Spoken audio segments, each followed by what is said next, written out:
Hi, Hi. we're the Purana guys. Yeah, welcome to Purana Talk Unplugged. This is chapter 163 of the Garuda Purana. Which is a lot about Ayurveda. This is a lot about Ayurveda. More detail than you probably wish you knew, but And some of it's pretty graphic. diseases.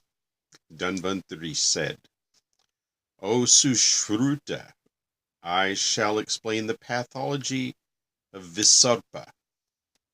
This is also known as erysipelas, dry spreading itch. Please listen. Visarpa may be caused by defiled morbid humors in the same way as swelling. Shota. The humors are defiled either by the obstruction of the vessels or of prevention of the outlets of excreta. This is an external ailment. It may be caused by fright or overwork. These ailments are more and more difficult to cure in the order of enumeration when the doshas are aggravated by the usual exciting factors, especially those parchifying foodstuffs. They come out from within due to excessive thirst or irregular functions of the excretory system or the impairment of the digestive system or physical strength. This brings on an attack of dry spreading itch. 5. In the Vataja type, the pain and disorders are the same as in Vataja fever. A throbbing sensation is experienced, an aching, piercing pain, and misery of utter exhaustion is felt. It's attended with horripilation too. Good old horripilation. Shivering. Yeah. Like getting rushes of energy. 6. In the Pittaja type, it spreads very rapidly. It is bright red in color and exhibits all symptoms of a Pittajwara fever. A Pitta fever. It's kind of what that would translate it. Pittajwara. And Pitta is feverish anyway, right? Pittas run warm, yeah. Pittas run warm as opposed to Vayus and Kappas, both run cool. In the Kappa type, in the Kappaja type of dry itch, it is very irritating, glossy, and exhibits the symptoms of Kappaja fever and its pain. Excuse me. Erysipelas, and this is Erysipelas, Latin, of the sunny pathaja type, exhibit all the symptoms. When neglected, it flourishes with all sorts of eruptions. And I'm running on the assumption that sunny pathaja is like, we do pitta, vata, and kapha ja. Mm-hmm. I think sunny pata is when you have influence from all of those doshas.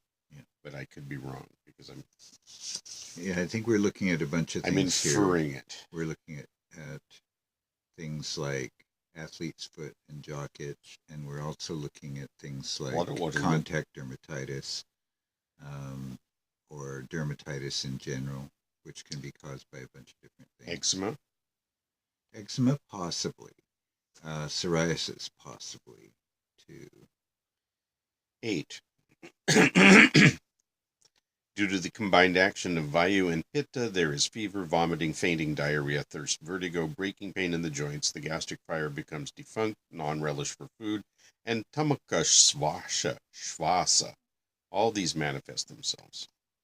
Tamaka shvasa. 9. All the body appears to be covered with burning charcoal. Wherever the itch spreads, it gives the burning sensation. Now that could be... I don't know if it appears or if impetigo. Feels. Impetigo is an infection that everywhere it runs, it spreads to. Like it touches the cells and it gets in them somehow. Like, also like poison oak or poison ivy. Yeah, except this is just an infection. I've had it. That contact spreads it though, and if you get it. Yeah, if you touch it to somebody else, they can get it. Well, and they'll spread on your own body places. Yeah. Sure. Vinegar. That's how you get rid of it.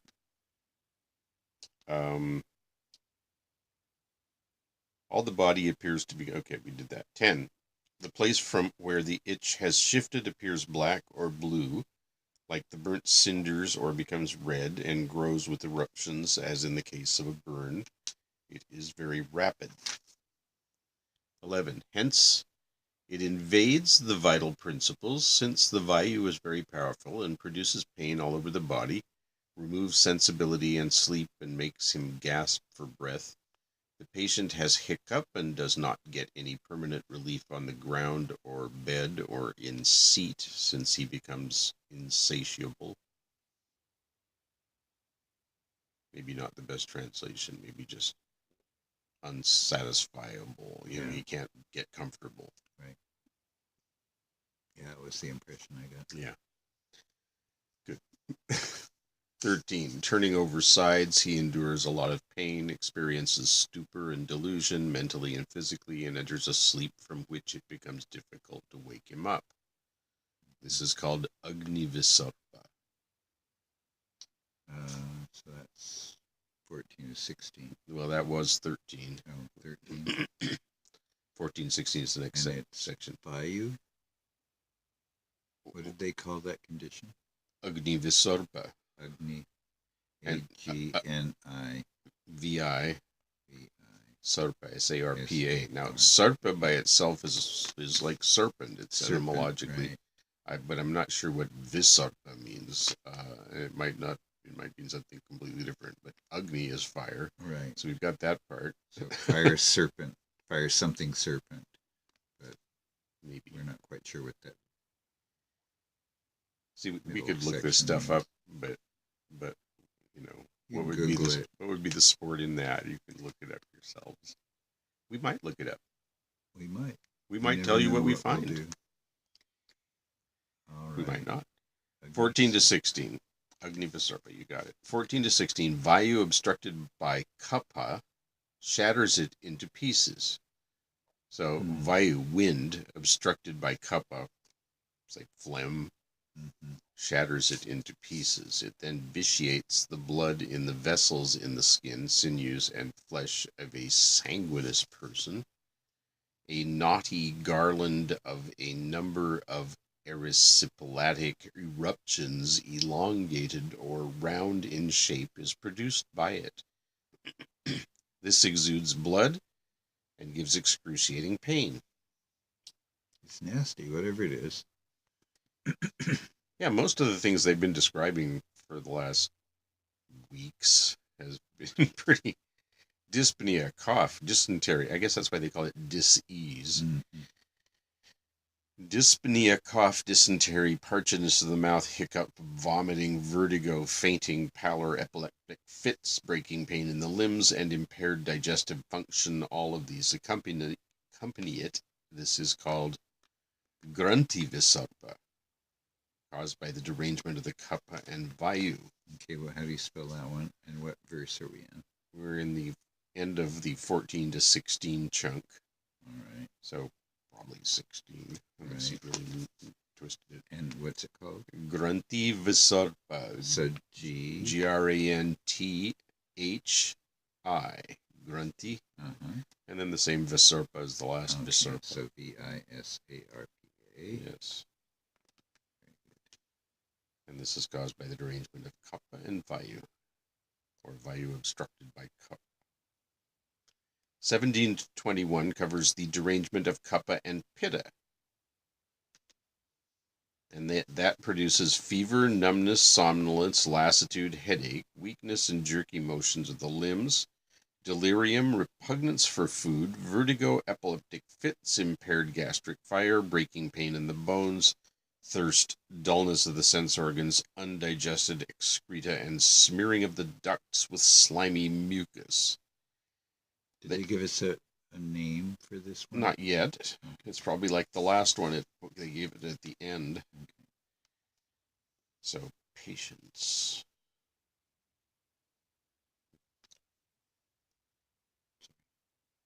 I think we were at undigested excreta and smearing of the ducts with slimy mucus. Yeah, that sounds right. The itch.